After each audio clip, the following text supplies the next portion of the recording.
Hi and welcome to this video. This is going to be the second Meaco video, just timing how long it takes different dehumidifiers to dry some clothes. This time we've got a DD8L Pro, which is going to be doing the drying for us.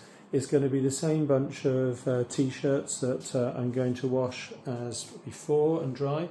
Humidity more or less bang on, exactly the same as it was for the Arete One.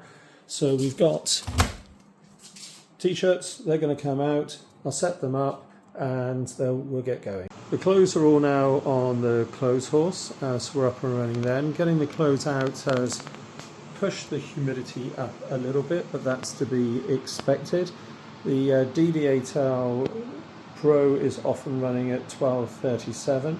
You can see the louver there just moving up and down on it to force the air across the clothes, and you can see the clothes moving slightly as it does so. Let's see how long it takes to dry them. Okay, that's the first hour over and done with. T-shirts are still damp, there's no real surprise about that. We're just 1 hour in on our clock. Relative humidity's gone up a bit as the moisture comes off the clothes.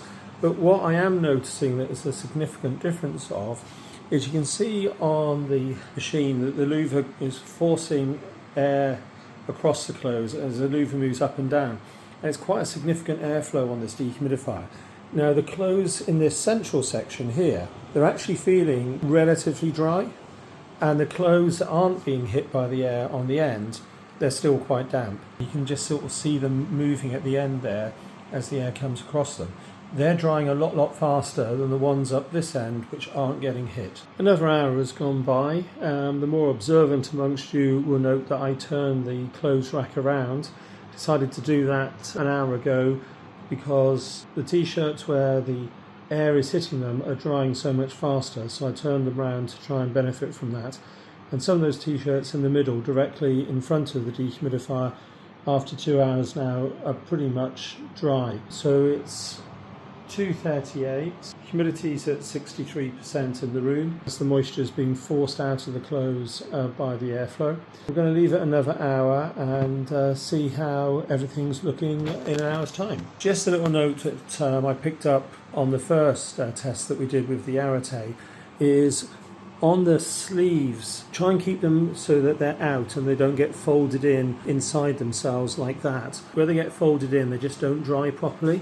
So try to make sure that everything is poking out, and then it will just dry a lot quicker rather than getting tucked up inside itself. So it's best to have everything spread out, not lying on top of each other.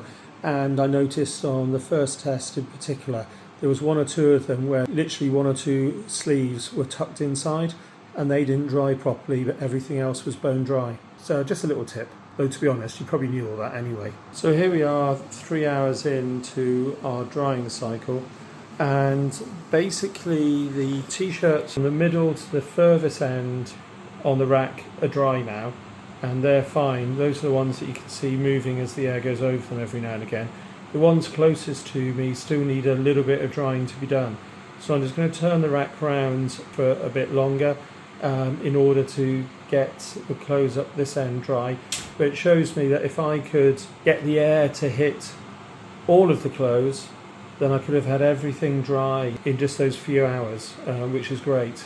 Okay, update for you on where we're at. Basically the t-shirts are 98% dry and they're good enough to come off the rack now. It's 11 minutes past 4, so it's taken 3.5 hours. So that's our fastest drying time yet. And definitely the clothes that were getting hit by the airflow coming off the dehumidifier have dried fastest.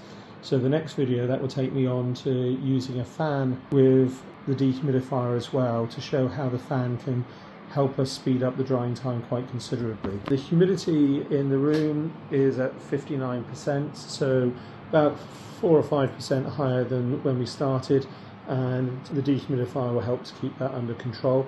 3.5 hours to dry, as I said. It's a desiccant dehumidifier, so it does use more energy than a compressor machine.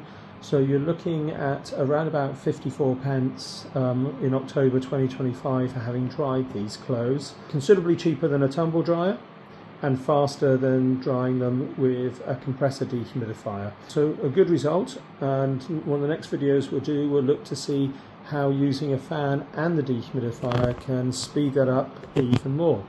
But for that bunch of t-shirts, they're basically dry after 3.5 hours, 54 pence, and the moisture within the room has all been controlled by the dehumidifier.